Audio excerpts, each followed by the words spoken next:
Ya pemirsa, untuk mengetahui perkembangan situasi di Gaza, Palestina, kita sudah terhubung dengan Marisa Noriti langsung dari Gaza, Palestina. Selamat malam waktu Jakarta, Marisa. Silakan dengan laporan Anda. Selamat malam Mbak Felicia. Iya, seperti yang kita ketahui bersama bahwa Israel telah memblokade Gaza sejak awal Ramadan tahun ini dan saat terhitung hari ini telah melebihi 50 hari dan ini mengakibatkan eh, bencana kelaparan yang sangat memburuk di Gaza. Hingga saat ini bahkan dari organisasi internasional seperti WFP World Food Program mengumumkan bahwa mereka tidak memiliki stok bahan makanan lagi untuk disalurkan kepada warga Gaza. Dan berdasarkan informasi yang saya dapatkan di lapangan juga, saat ini warga Gaza sudah kesulitan untuk mendapatkan bahan kebutuhan pokok seperti tepung yang merupakan kebutuhan pokok warga Gaza untuk membuat roti sebagai makanan sehari-hari mereka. Dan dilaporkan juga satu anak meninggal dunia karena kasus malnutrisi dan saat ini bahkan di Rumah Sakit Indonesia sendiri yang sebelumnya ketika sebelum blokade pihak rumah sakit ataupun Kementerian Kesehatan ataupun organisasi charity internasional lainnya masih bisa menyediakan makanan untuk pasien dan pekerja medis seperti dokter dan perawat di rumah sakit. Akan tetapi untuk saat ini mereka tidak lagi bisa menyediakan makanan setiap hari. Jadi bisa dibilang ada dalam satu hari mereka bisa mendapatkan makanan untuk pasien dan pekerja medis. Dan di hari berikutnya terjadi juga tidak ada satupun makanan yang bisa mereka dapatkan.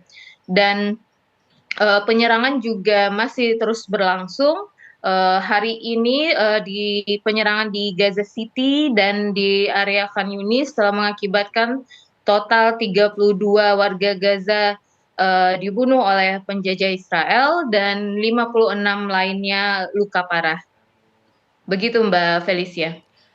Ya Marisa, selain tepung, ini ada bahan makanan apa lagi yang memang dibutuhkan oleh warga Gaza saat ini?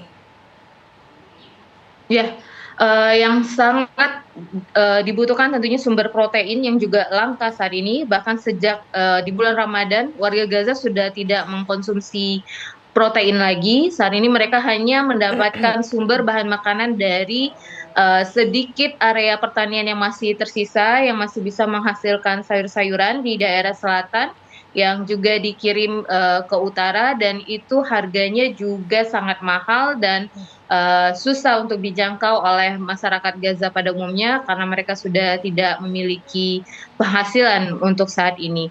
Dan bisa saya infokan juga blokade ini tidak hanya berdampak kepada kelaparan, tetapi juga ancaman terhadap wabah polio karena seharusnya per awal bulan April kemarin adalah jadwal vaksinasi polio yang ketiga kalinya, dan jika ini tidak terlaksana atau bisa saya perkirakan saat ini sudah melewati jadwal seharusnya dan mengakibatkan 600 bayi di Gaza berisiko mengalami lumpuh.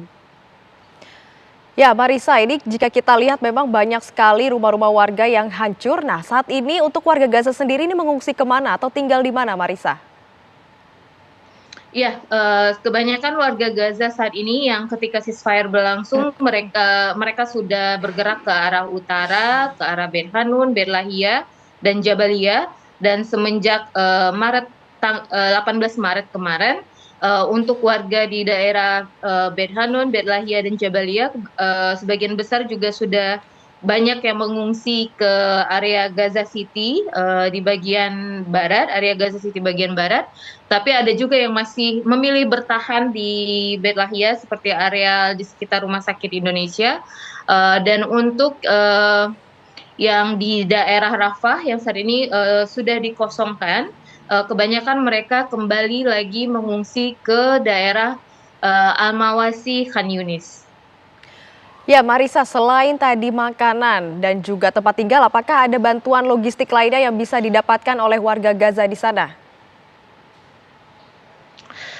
Semenjak border ditutup dan tidak ada satupun logistik yang masuk ke Gaza melalui baik itu jalur kemanusiaan atau komersil, saat ini warga Gaza bertahan dalam kondisi yang sangat miris.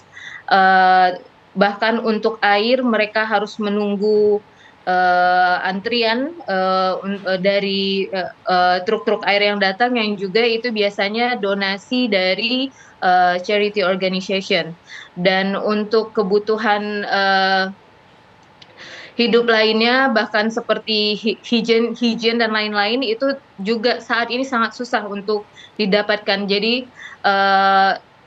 ini bukan pertama kalinya blokade terhadap Gaza, dan sudah seharusnya dunia internasional dan pemerintah Indonesia memberikan tekanan kepada Israel agar border dibuka dan truk bantuan yang saat ini ribuan truk yang mengantri di luar bisa masuk ke Gaza untuk menyalurkan bantuan kemanusiaan bagi warga Gaza Palestina.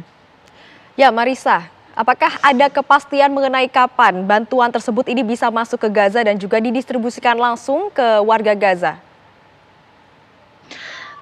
Saat ini belum ada. Memang beberapa hari belakangan, beberapa minggu belakangan ada isu beredar bahwa border akan dibuka, bantuan akan masuk, tapi hingga saat ini belum ada satupun yang mengkonfirmasi tentang berita tersebut, dan kami di lapangan juga melihat sampai saat ini tidak ada truk kemanusiaan ataupun truk komersil yang berhasil membawa logistik ke area Gaza Palestina. Ya, Marisa, jadi ini menegaskan kembali sampai saat ini apakah masih ada bahan makanan yang bisa didistribusikan ke warga Gaza kah atau memang sama sekali tidak ada? Berdasarkan informasi yang saya dapatkan, tidak ada lagi stok bahan makanan, bahkan di gudang-gudang kemanusiaan hanya ada, mereka sudah mendistribusikan semuanya, tidak ada lagi yang tersisa. Saat ini warga Gaza bertahan dengan sisa makanan terakhir yang mereka miliki, dan hasil pertanian yang sangat terbatas yang masih bisa mereka dapatkan dengan harga yang juga sangat mahal. Baik, Marisa Noriti melaporkan langsung dari Gaza, Palestina. Terima kasih dan hati-hati di sana, Marisa.